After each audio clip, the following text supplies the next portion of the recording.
So the Guatemala City South Mission covers most of the capital, a place called Misco, which is like an extension city of the capital, and then down a little bit on the coast and mostly by the El Salvador border. So right now in the Guatemala City South Mission there's nine stakes, and then there's a district as well. So most of the stakes are full of wards from varying sizes, and then there's some small branches. I served in 2 branches of about 30 to 35 people that would go to church every Sunday, and then I served in 2 wards that had over 200 people that were really strong wards and pretty in nicer areas, you could say. In Guatemala City South Mission, there's one temple. There's 2 temples in total in Guatemala, but there's one that's in the South Mission. That's the original temple. It's been there since the 80s. I also served, one of my wards was the original ward in all of Central America. So they call it, the ward members joke about calling it the true ward, like as if it was the true church, the true ward. And so that when they bring visitors, they're always like, well, I had to bring them to the true ward. And it's just a big joke since it was actually the first ward there. So the church is really strong. I'd say more outside the capital, it's a little bit smaller just because of lack of people. There's some little branches that they are growing, but it's just harder growth because the towns are small. And most people believe in God. Pretty much everyone I think I met on my whole mission, 3 people that say they didn't believe in God, which is really rare. Most people are either Catholic or evangelical, of varying levels of activity, you could say. A lot of people claim it, but they don't actually go to church, and you can kind of tell. There's some Jehovah's Witnesses, some people from other churches, but I'd say mainly Catholics and evangelicals. Also, in my mission in Guatemala as a whole, there's lots of different subculture groups. There's lots of different dialects that are spoken and cultures that are still bound to ancient Mayan traditions, clothing and food and everything. In the South Mission, it's not as much. You'll see some people wear traditional clothing and doing traditional practices, but mostly in the South Mission, it's not as much. You won't see it as much as in other missions in Guatemala. So there's a lot of people, no one really knows, but there's a lot of people that say that different sites in Guatemala are, that's got to be from the Book of Mormon. There's a place called Lake Atitlán, which is really famous. It's really beautiful. And almost all members say, that's the waters of Mormon. With confidence. We don't really know, but it could be. We do know the Book of Mormon was set around there, and the members know that, and it's a really interesting experience to be there in the setting of the Book of Mormon, teaching people about the Book of Mormon. There's there's lots of ruins around, which different members will say, that's the city of Nephi, or that's Zarahemla. But we know that no one really knows. So I started out my mission in Jutiapa, which is pretty close to the El Salvador border. It's really hot and humid there. And then my second area was in a place called El Tesoro, which is means the treasure. I was there just for 6 weeks. It's in the place called, in a zone of Misco. So pretty much every city in Guatemala is divided by zones. Instead of northwest, southwest like we use here, they're divided by zones, and in each city there's a different number of zones. So Misco, I was in a zone of Misco in my second area for 6 weeks, and it was really rainy the time I was there.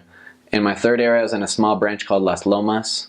That was about 30 or 35 people, and it was in a really poor area of town. It was technically a zone of the capital. My fourth area was probably my favorite area, was Mantufer, which is the true ward, they call it. It's like the center of town, right by the airport. It covers zone 8, 10, 13, 14, lots of zones of the capital. It's a pretty big area. And then I was in an area called Monteverde, which is also a zone of Misco. And then I was in Don Justo, which is up above the hill, going up behind the temple, above the temple. And then I ended my mission in Monjas. So I returned back, starting by the El Salvador border. And I was in the same district as where I started the mission. The mission Coban is the newest mission in Guatemala. It has about almost 4 or 5 years from being split from the Guatemala North. It consists of Alta Verapaz, Baja Verapaz, and Petén.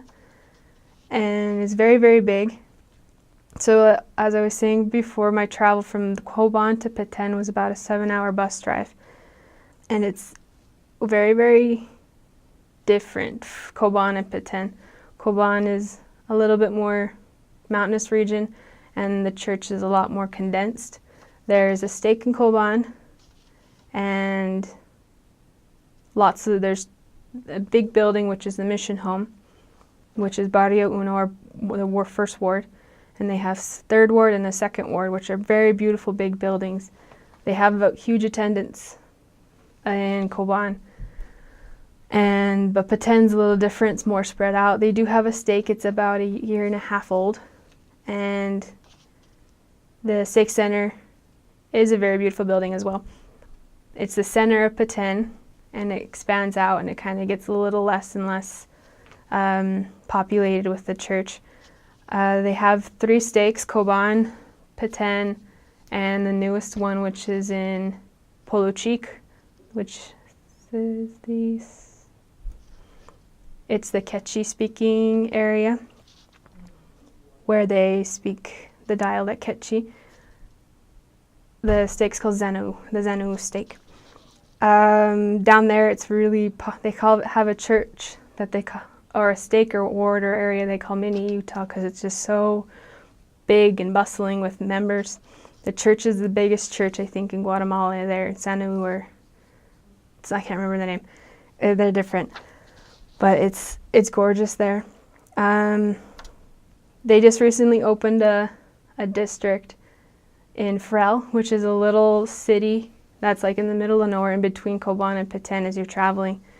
There was a member that I knew, his family's there, and him and his wife would say if they ever went back, it would be hard for them to actually keep active because there's no church. But now that they have a small building, I believe it's a little house that they've been baptizing since I've been gone.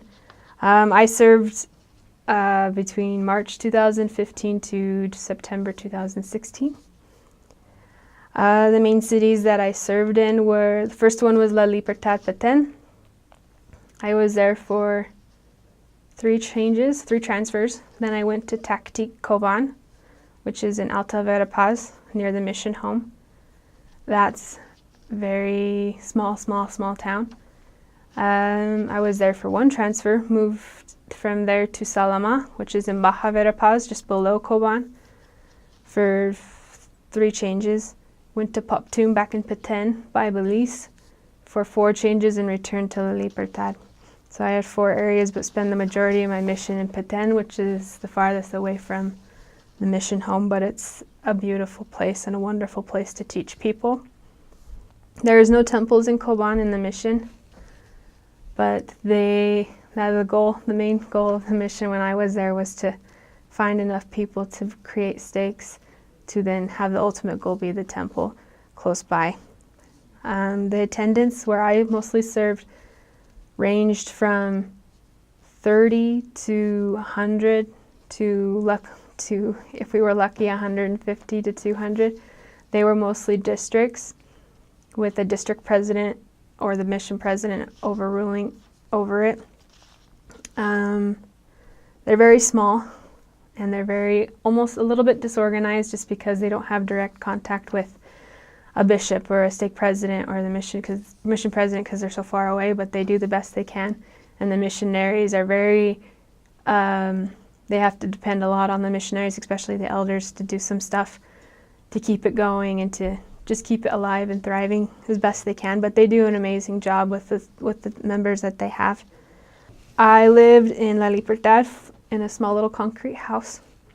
We were lucky, it was brandly built, so there wasn't any extra critters living there. It was a lot of the houses that the missionaries live in are little concrete homes with like a big room for the kitchen, living room, study area, a bedroom, and a bathroom. There's no heated water. It's all cold, and unless you have a heater, which most houses, if you're in Peten at least, because it's very, very, very hot and humid, it's almost refreshing to have the cold shower. Poptun was the same. It was a concrete home, but it was very big. It was a bigger one. That one had critters and interesting things in it. Don't be afraid to find rats, mice, cockroaches. We even found a scorpion in our house. Salama was an apartment, which was really nice. We had the entire floor and we could go up to the deck, which the roof, which they was connected, and enjoy the cityscape. Salama was more of a city. Petén, La Libertad and Poptún were more of like little rural communities. Lots of just homes and businesses. Tactique was small. It was also a little concrete home, but this one had an artificial ceiling, not just the tin roof that they have. It was probably the prettiest and the most conveniently placed. We were right next to the church and to a bakery, and by all the little stores we would need to on P days that we could just go and do and get everything done quick. I also know that there are a lot of inactive members in Guatemala. There's so many that they can't really find them all because it's so hard to find people, the addresses and the people that well, it's hard to find people. They would say, I live by the Tienda Maria, by the Catholic Church, and that's their address. There's no concrete way of finding people. So you'll have names but nowhere to go. So there's so many people who have fallen away but have that seed within them, and that's why as us missionaries in Coban are expanding to different areas like Frel, between Coban and Petén, and in Polo Chico they just reinstated sisters to go into there because it was just elders. They added, I think, 3 sister areas. And it's amazing how the work goes along in Coban. They say that our mission is where the waters of Mormon are, and the temples of Tactique are the temples of the Indians of the Book of Mormon. There's so much possible history of the Book of Mormon within these people. They say that there's some people that you find that have the names like Nephi or Lehi, and they don't know where they come from, but they've just had it within their family. So there's so much, I guess you say, potential with these people, and they know that. They just need that little push that the missionaries give, the testimonies that they offer, and the struggle that they go. Like, we had contact in the rain and in the heat, and it's terrible. It's gross. Like, you don't feel like you're doing your job when you're all covered in sweat and covered in mosquito bites, and you stink and you're hungry and thirsty, but you still have to go out and knock on doors and share the gospel with people. It's like a lesson of resilience and diligence that Guatemala kind of pounds into you. Because it's always just like it is. It's the country of eternal spring. There's so many happy things there, even if it is a kind of dangerous place. Like, I would live there. It's just got so much good people, so many good people, and so many good things. Well, first of all, the mission geographically covers a huge part of the capital city. It shares the city with 2 other missions, but the majority of the City South Mission has, including the temple, which is the best part, in my opinion. I loved it. It also covers, how do you say, departamentos? Like states, you could say, called Jalapa, Jutiapa, and Santa Rosa. And those 3 places are considered outside of the capital, so they're typically poor, but really, really nice people. The church, in our mission, there's only currently 2 districts, meaning that everything else is stakes. Like, let me see, there's a lot of stakes. There's Guatemala, Mariscal, Nimahuyu, Utatlan, Milagro, Montserrat, Florida. I think there's 8 stakes in the mission, and 2 districts. No, there's more, because there's Jalapa. Yeah, I think there's 8 or 9 stakes in the mission. The church is very established there. The temple, I had it really close to me in most of my areas, honestly. And that is a huge source of strength, obviously, for the members to be able to teach it to investigators, take investigators there when we would take converts to do temple baptisms and things like that. The people typically there are either Catholic or evangelical Christians. Those are like the two main groups of religious people there. And then behind that, there's a lot of Mormons, and there's a lot of Jehovah's Witnesses. And the church has been growing in Guatemala steadily ever since it got there. It's only been in Guatemala since 1945-ish. And it's just kind of grown really fast. There's already 2 temples there. There's 6 missions. And that's due to just tons of miracles, really. The people have faith. They have like an automatic, just culturally built into them faith in Christ, which allows them to do hard things for Him. Like stop smoking, like get married, do what they need to do to be worthy for baptism, and progress in their lives. And so I never saw anything but progress on my mission. The people, as long as we were doing what we needed to do, the Lord provided always people that were willing. And so the church grew like it's always grown there, and it started there, and from there went to the rest of Central America. So I could talk a really long time actually about this because I read a book about it. The way that the church came to Guatemala was, and thus all of Central America, a man named John Flores O'Donnell, who was born in Mexico but was part of a Mormon colony there. He was really agriculturally awesome, I guess you could say, and he was really close with high church leaders. And so by the time he was in his 40s or 30s or something, I want to say, he one day went to Guatemala by assignment for the US government. And while he was there on that work assignment, he felt, wow, this place needs the gospel. And so he went to the prophet back in Utah when he got back, who I believe at the time was Joseph F. Smith, and he said, we need to send some missionaries here. And so they sent like 2 to 4 missionaries from the Mexico mission down to Guatemala, and things just started rolling really fast. And that was in like 1945 that the first missionaries got there. And now, well, like I said, there's 6 missions, 2 temples, tons of stakes, lots of growth in the church. The people are converted, and so they stay when they get baptized. Simple enough. My areas were, my first one was called Piedra Parada, which is southeast of the capital city, really close to the temple as well. Then I went to a place called Nueva Santa Rosa. The first area is like a little town, like a village you would almost call it.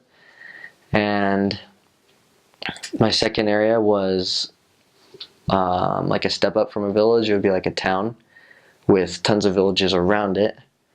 And that was in a place called Santa Rosa, what I mentioned, the outside state. After that, I went to a place called Villas del Milagro. And that is more part of the capital, but it's way out of the way also.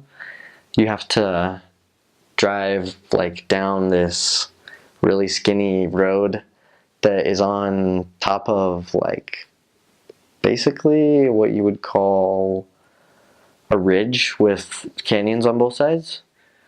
And then once you get to the end of this ridge, it kind of flattens out, and then there's just a large development of thousands of literally the exact same house. So everybody lives in houses that are really tiny. So you would walk into one person's house and teach them, and then you walk into another person's house and it's like the same house, and you teach them again. So it was fun. Then my fourth area was a place called Monteverde, which is like the most urban area I had. And all my other areas I was really close to nature. Lots of dirt roads, lots of mountains or canyons or rivers. But this area was more city, and I loved it. Not a tree around hardly. No grass. It was all just cement. Um, I loved all of my areas. That one was the smallest by far geographically, but the people would live like closer together. So you'd have a big house basically, and it looks like it's just a normal house, but on the inside everything's divided into like tons of apartments. So we could spend hours teaching in just one house, teaching from apartment to apartment, family to family. And then my last area was called Santa Catarina Pinula. I had 5 areas total, and I loved it there. I saw the most success on my mission there. It was wonderful, wonderful, wonderful. The Lord's been doing big things there. If anybody's been watching the news recently, there was a really big landslide in Guatemala that so far the death toll is like 500. It was really big, and that was part of my last area. And so I would love to go visit the people there and see them. I'm 100% positive I knew a lot of the people that have died, and I knew one of them. One of them was a convert who passed away, or died really, in that accident. But that place was also in the middle of a canyon. There was just a little village, and the canyon wall just basically fell down in a rainstorm, and it was huge, so it did a lot of damage. But I loved all of my areas, honestly. All of them I did. The members of the church there, no matter where I went, were always just wonderful. It's actually probably one of the smallest geographically in Guatemala, because it's got more city than any other, which means that it's got more dangerous places than any other mission. I'm willing to bet. I haven't really asked around, but yeah, there's a lot of dangerous places in the mission where normal people, when they would be like, "You guys live there?" We'd be like, "Yeah, it's fine," because normal people would be like, I'd never want to go there. That's where the gangsters live, and that's where the drug lords live, and typical stuff. But I've never felt in danger myself being in some of those areas, including the last one that I was talking to you about. A lot of violence happens, honestly. It does. It's not exactly a peaceful country. There's got a lot of violence, and that's not something necessarily that I ever looked for or hoped for, because you feel you don't want anything to happen to the people you love and are working with. But I would say that is something that was probably unique. You kind of saw more stuff happen in that regard. Guatemala was the first Latin American country to receive the gospel after Mexico, but the Quetzaltenango mission is very unique from all the other missions. The other missions, they're all unique in their own way, but it's especially unique. It's in the highlands of Guatemala, so almost all the other missions in Guatemala all the other missions in Guatemala are incredibly hot, humid. It's lower elevation. But the lowest point, I think, of all, there's like 2 areas that are incredibly hot, and they're like 4,000 feet above sea level. Everything else is 6,500 feet or above. I had an area at almost 9,000 feet. So, it's not hot. It rarely gets above 80 degrees, which makes it unique. It's never really humid either, because it's just in those western highlands. There's no coast. It does border the Mexican border where it's hot, but all those areas are closed. There's no missionaries there, so for various reasons. A lot of those places have never had missionaries. So it's unique in that sense. It's also very unique. Quetzaltenango is the second largest city in Guatemala, Guatemala City being the biggest. Guatemalans themselves won't refer to it as Quetzaltenango. They'll say Xela. It comes from the native name before the Spaniards came in was Xelajú. So they'll just say Xela. The buses say Xela. They don't say Quetzaltenango. They say Xela. Everyone everywhere says Xela. And so if I say Xela, that's what it is. It's Quetzaltenango. But there's 2 major cities in the mission. There's Xela, and then there's Huehuetenango, which is just referred to as Huehue. Huehue is a little drier. Quetzaltenango is in this mountain valley. Super green, super beautiful. There's it's lined with volcanoes and giant mountains. And then in between those 2 cities, it's just mountains. were just indigenous people. People who wear the corte, they call it traje, or the traditional outfit of Guatemala. And those people tend to be they don't tend to have very much education. I had some areas where the majority of my investigators couldn't read, and those who could read couldn't read very well at all. In those areas, Spanish won't be the predominant language. In Xela and in Huehue, Spanish is the language. Most people don't speak anything else. But in all the other places, you'll mostly deal with people who speak Mam or who speak Quiche. So, a lot of them, for most of the adults, Quiche or Mam is their first language, and they've learned Spanish as they grew up. So sometimes you do have to deal with language barriers.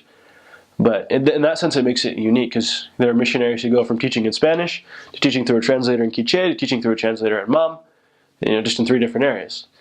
And that way, it makes it unique.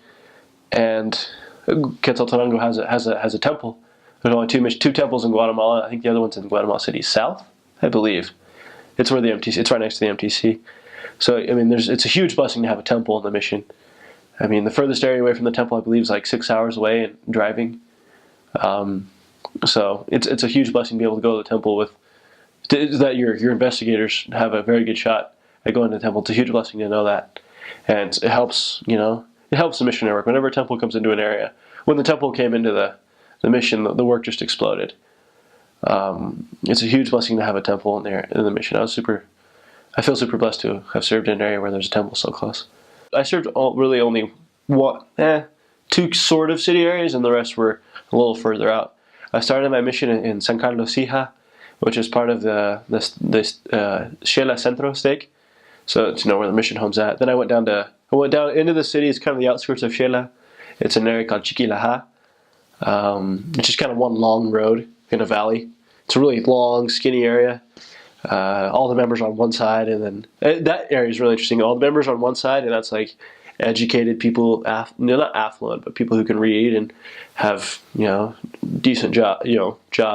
The other side of the area is people who they all wear traje, they all speak Quiche, they're not very educated. They're all farmers, which is it's the poorest profession in Guatemala, just subsistence farmers. You grow what you eat. So it was a huge contest in the area. That was an awesome area. It was a tough area, but I loved it a lot. Then I went to Huchanep, which is kind of by the Totonicapán, which is it's about an hour away from Xela, and it was just cornfields, houses and cornfields. I had one road running alongside the mountain, and then just cornfields. And you walk through these little paths and cornfields, in between cornfields. And when the corn got high, if you didn't know where the paths were going, you didn't know where you were going. Luckily, I had time to learn before the cornfields got high. But that was a really fun area. My first area in Huchanep were branches. Chiquilaja was a ward. Then I went to San Francisco el Alto, which is the highest area in the mission, pushing 9,000 feet. And it's cold. I was there in November and December. I left in November. And it's very cold. It's a great area, though. Great ward. I love the members of that area so much. They helped us a ton. Then I went to Santa Ana, which is part of the Momostenango stake, which has incredible spiritual. I've heard so many incredible stories about apostles in that area and missionary work in that area. And it was a very tough area. Everyone there spoke Quiche. I learned some phrases, and I never was able to teach in Quiche, but I learned enough to kind of communicate a little bit. And then I went down to Huehue. My last area was called Colonia, which is a ward. There was no one who wore traje in that area. Everyone was, they call it de vestido or de pantalón. All the women wore pants or, regular clothes. Everyone there was educated. And Huehue was, it's different than everywhere else, kind of. But it was a really fun place. So those were my 6 areas. I got to serve in 6 different places. So they're different. They're called aldeas. And so in our mission, it's kind of specific. It might just be kind of unique to our mission. There's cities. So there's city, Xela, Huehue. And then there's called towns, which would be like Totonicapán, Momostenango, Colotenango. Those are a few. Then those all have aldeas, which are kind of I don't know how to describe them, but they're the mountains surrounding the town, and they pertain, they're the part of the town in a way. But, they're further out. They're just mountains. So it's just people living in the towns in the mountains, in the houses in the mountains, right? So, for example, So like Santa Ana, one of my areas, was part of Momostenango, but it wasn't a city at all. It was just dirt roads and little dirt trails, and just in the forest. People lived in mud houses, just in the It's like if you went to the mountains and just built little mud huts everywhere. That's how people lived. But it pertains to Momostenango. It's called an aldea, and then a city. It just we call it La Ciudad or El Centro. Momos was called El Centro by those who were in Santa Ana, and if you just said Momos, which would be like referring to, the whole thing as a whole, not the central, not the town. So it's kind of organized in different little, they call them municipalidades, like municipalities. There's Momos is right there, San Francisco el Alto is next to it, Totonicapan, which is right next to it, and then each one of those has a city, and then aldea surrounding the city. And it's all called what the city is in the center of all that. Guatemala is a very, very religious country. Most people attend a church, or they believe that they are a part of a church, right? So everyone has learned in some way how to pray. Now, sometimes their way of praying, while it's sincere, isn't sometimes the correct way. And in the church we believe you start with Heavenly Father, or our Father in heaven. You give thanks, then you ask, and you end in the name of Jesus Christ, Amen. The most common problem there is they'd say Heavenly Father, and then they'd ask, and then just say Amen. So usually we read a scripture, one of the scriptures that says, you don't come to the Father unless through me, in the words of Jesus Christ, and help them understand that the most important part of praying was doing it in the name of Jesus Christ. So we'd say, okay, you're doing it, man. You're starting in Nuestro Padre Celestial, Father in heaven. You're starting with that. That's great. Maybe you could think of things. Are there things you're grateful for? And then you say, Te damos gracias por la comida que tenemos. Or we give you thanks for the food we have. And then they understand the part that you ask God for help or for whatever you need. But the most important part was helping them understand that prayer is something you do in the name of Jesus Christ to help because that's the proper way it's done. So reinforcing that concept was usually the most important thing, because they tend to have skewed ideas on the doctrine of the Godhead. So helping them understand the importance of praying in the name of Jesus Christ was one of the biggest things in helping my Guatemalan friends learn how to correctly pray and to have the most effective and inspiring and spiritual prayers that they could. What's cool about Guatemala is there's 6 missions now in Guatemala, which is the most of any other country in Central America, and there's 2 temples. So you got the one in Guatemala City, right next to the MTC there, and then there's one in our mission in Shela, which was built in 2011, and it's a very beautiful temple, right up in the Shela's already high up, but you can see the temple from pretty much the whole city, right up there on the top of a hill.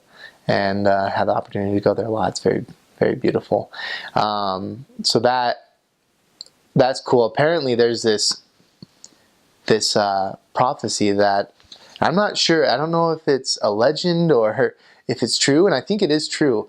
But Boyd K. Packer, I think, one of the apostles, and I think it was Boyd K. Packer, said that he had a dream, or that he saw that there was going to be 3 temples built in Guatemala. One in Guatemala City, one in Shela, which is now built, and then another one in Coban, which is another place, which is actually the newest mission. They remade the missions, and there's a mission now called Mission Coban. And so someday hopefully there'll be another 3rd temple there. Our mission, like I said, is right up in the mountains. It's pretty much, that's how I always describe it. It was the mission in the mountains. And it covered from the city of Shela all the way up to Huehuetenango to the southern border of Mexico, where it got a little warmer, but all along the way just these awesome rolling hills and mountains. Actually, Spanish is spoken, but in our mission, there are a lot of villages. They're called aldeas, where they speak other dialects, ancient Mayan dialects. The 2 most popular were Mam and Quiche. I'm sure people have heard of another one, I think, is called Kekchi.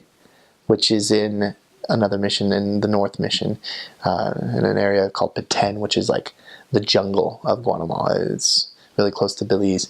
But Quiché and Mam, and I actually had an opportunity to serve in 2 areas where they spoke both of those languages, and I learned a couple of those words, a couple of words and how to say certain things. Like at one point I could bear my testimony in Mam, which was really, really fun. My second area was in Colotenango, and there they all speak Mam, but not everyone speaks Spanish. And in fact, I spoke better Spanish. Even though it was just my second area, I spoke better Spanish than a lot of people. And a lot of lessons we had to have translators, and so that's what you do. Nowadays, back in the day, they actually had missionaries stay there for a long time and learn the language, the dialect. But now, we don't stay there as long. We actually just have other members translate for us. But you have to be careful on which member you choose, because you never know what they're saying. And sometimes, and we learned, it was kind of a funny thing, because we learned that sometimes they weren't saying exactly what we were saying. They would paraphrase a little bit and add their little 2 cents in. But maybe that was good in some ways, because it helped. They knew what to say, but you just had to make sure you chose the right member. The bishop was always a safe choice, or a return missionary was a great choice, because they know, they understand preach my gospel and everything like that. But if you chose a member that was a recent convert, that or that even if they had a long time in the church, but if they were long-winded, you say one sentence and they're talking for like 5 minutes. You have no idea what they're saying. And we learned to pick and choose our translators. So that was a lot of fun. Just sitting there and listening to them talking in Mam. And it's really different. They have some Spanish words because, with newer technology and things like that, they don't have the words for it. So you hear a little bit of Spanish in their language, but it's very very different than Spanish. I could say a couple phrases like "Atsimwe umbi elder dahat" is "Yo soy elder dahat." I am Jacob Dahat. That's Mam. I learned a little bit more Mam than I did Quiché, but like Quiché, if you want to say good morning, it's Sakarik. If you want to say, I always get these 2 mixed up. I don't remember which is good evening or good afternoon, but it's Shokakap and Shakir.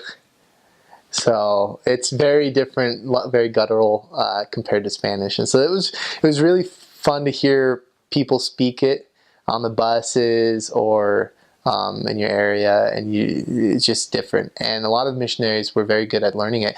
If you served in some of those areas, a lot of missionaries tried to learn it as best as they could, and they could bear their testimonies. And I have 2 books of Mormon, or Book of Mormons. I have one in Quiché and one in Mam. So it's really, really interesting. So you get that a lot. One thing that is awesome is that the church is very strong in Guatemala. There's 6 missions. The church has been there for a long time now. I feel like since the 60s. I talked to a lot of the early pioneers, the members there, and there are some very amazing people. They're so humble. But the church, the first mission there was actually the Quetzaltenango mission. It was the first mission in Central America called the Quetzaltenango mission. So it's an old mission. And one of the first church buildings, or one of the chapels built, was Los Arcos. I'm pretty sure that was the first one. Don't quote me on that, but it's one of the oldest, at least in Central America, Los Arcos, which is in our mission, right in the middle of Shela, right next to the mission home. There's 3, I'm trying to remember this, there's 3 stakes in Shela, in the city. There's 3 stakes. In Huehuetenango, there were 2, and now they just made a 3rd. And they're trying to make a 4th in Shela right now. But they just, right when I finished the mission back in April, they made a 3rd stake in Huehuetenango. So the church is growing pretty fast. Momos Tenango is an area which is like Shayla's the city, Momos is the boonies. They're out in the middle of the mountains in the middle of nowhere. Momos Tenango, or we just say Momos, has, I think it's one stake, but they always talked about how one of the apostles went there once and said, "You people of Momos Tenango are the pure Lamanites of the Book of Mormon." And it really, that's one thing I noticed being in my mission, Quetzaltenango, is that I strongly feel, and there's all theories, but I do strongly feel that that was the land of the Book of Mormon. There's just so much evidence there, the shape of the land, the people, the things they do, their culture, and it was really cool to see that. You just could feel it just being there. You just walking over the mountains, you could just feel this is where the Lamanites and the Nephites were walking these very mountains. And Momos Tenango, they speak Quiche there, but it's there's some churches out in the middle of nowhere, and it's one of the coolest things. I served in an area called San Bartolo, which is really close to Momos. Very very far out. You have to go down a long ways, and you kind of go into this little valley, and there's San Bartolo. But then you go from San Bartolo, you have to take a small little mini van. It's like a bus, but they're just little minivans, and they'll take people on these gravel roads, dirt roads, up further into the mountains. And there you have little aldeas, little villages, where there are a lot of members of the church. There's this place called Pashaktup, and Choki, and Patalup, and Nimsituch. All these little areas, Pueblo Viejo. Those 5 areas are little ridges of mountains, and on each one, on the top of each mountain, is a church building, an LDS church, and you could stand in Choki, which is like right in the middle, and you can see all 5 of them. You're in Choki, and you see Patalup, you see Nimsituch. Further away, you see Pashaktup, and then Pueblo Viejo. That was one of the coolest things I had ever seen, because here I was on the top of the mountains in Guatemala, like literally on the top of the mountains, and there's a church on each little mountain. They're not big mountains, they're little hills, they're big hills, I guess, but on each little mountain range is another LDS church, and the communities there in like Patalup is known as the Utah of Guatemala because the majority of people there are LDS, and it was so cool to see that, and it's been like that for years now, and it's just grown. I think there's a district there called, it's not a stake yet, but it's called the district of Pashaktup, so it's still growing. The only problem there is like the population is small. You can't really, and they live so dispersed and far out, because sometimes you have to go down into the valleys and hike a long ways to get to certain houses, just little houses where they live in the middle of nowhere. And so since it's such a small population, it really can't grow much further than that.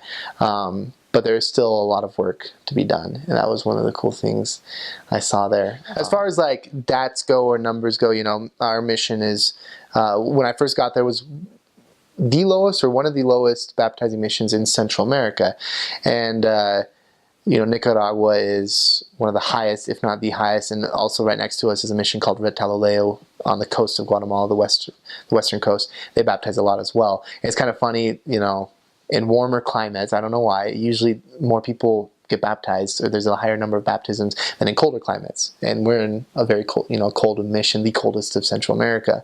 So it's kind of funny how that is. Who knows why? But when I was there, we actually more than doubled our baptisms. We had the highest rate of increase, in baptisms, and that's just an interesting fact. But there are a lot of people that are ready to hear the gospel there. There's always room for growth, and what I loved about the mission was just there's always someone that's ready to hear the gospel. And sometimes you just feel like, we don't have anyone, we don't know, people are, not wanting to listen to us, but you always find someone. There's always someone that needs you, that's ready to hear the gospel. And that's one thing, I learned was how much God guides us. He is right there with us, like it says in the scriptures, as missionaries guiding us. You notice that all the time on your mission, just knocking on the right door at the right time, because you just were like, let's go knock on this door. And it was the perfect moment. They were waiting for you. It happens so many times. Every day, you just realize more and more just how much you're being led by the Spirit. And that's one of the greatest things about being a missionary. And so, yeah. Well, when I was there was 3 Guatemala City missions. There was the South, North, and Central. And so we had like the west part of Guatemala City. And so Guatemala City is broken up into zones, which is like kind of like counties, I guess you could say, or cities maybe. And so we actually had a very small part of the city, but we still had probably half of our elders in the entire mission were still in that section of the city. So all of our areas were really, really small, but there was a large population. Everybody's, really stacked on top of each other. You'll never run out of people to teach. So as far as the mission as a whole, there's really like three main like 3 divisions. So there's the mountain zones, there's the city zones, which I was just talking about, and then there's the coast zones. The mountains are and each of them have a very, very different demographic, culture, and even like language. Like they all speak very different. So in the mountains, there's a lot of indigenous languages and there's a large indigenous population. And so I first started in the city, then I went to the mountains, and the mountains it's extremely beautiful. It's just as green as can be, so the language that I was able to learn was Cachiquel, which is there's a lot of Spanish words that they use in it now, just because it's kind of been watered down, but it is an indigenous language. And in the mountains, there's an area where they solely speak an indigenous language. It's called Sutuil, and there's other ones such as Quiche and Mum.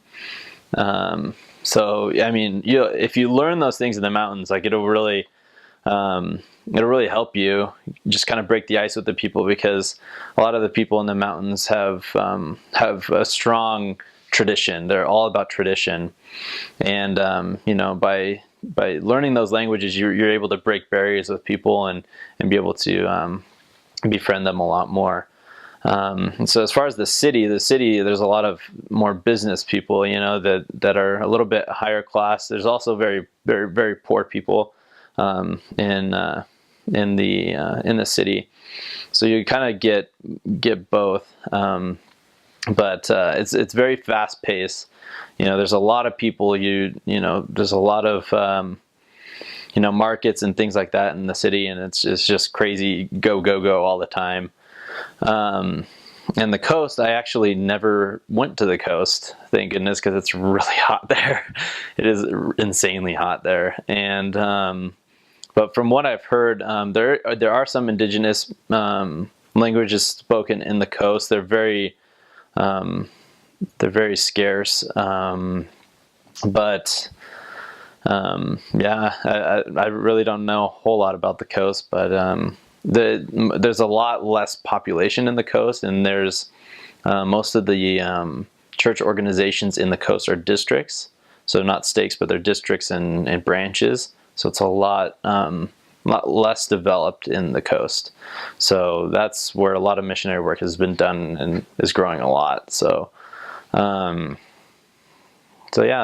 kind of a good overview as far as like landmarks, specifically in in Guatemala City Central Mission, we have Lake Atitlan, and that is like, it's this huge lake, and there's 12 cities that surround this lake, and it's just one of the most beautiful things I've ever seen in my life. There's 3 different volcanoes that surround the lake, and obviously you can't really go on the lake. I wish I would have that opportunity, but it's really beautiful. And we were able to do a few P-Day hikes and different activities out there, so it's really fun.